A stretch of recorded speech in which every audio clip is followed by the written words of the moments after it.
Në Shqipëri ndodhin edhe këto paradokse.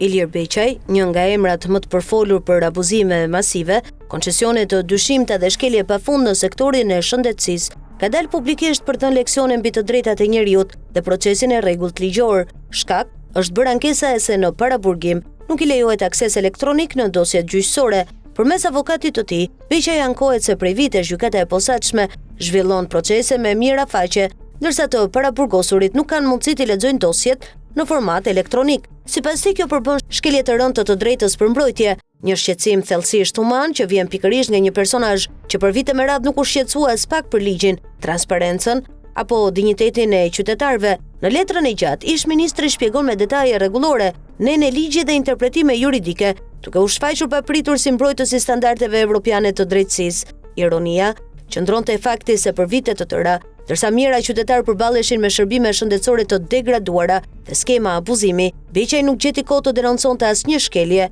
Sot, kur dosjet janë përballë tij, sistemi papritur që ka i padrejt. Pashtu, Beqaj është ai që ndodhet në burg për vjedhje të fondeve të BE-s.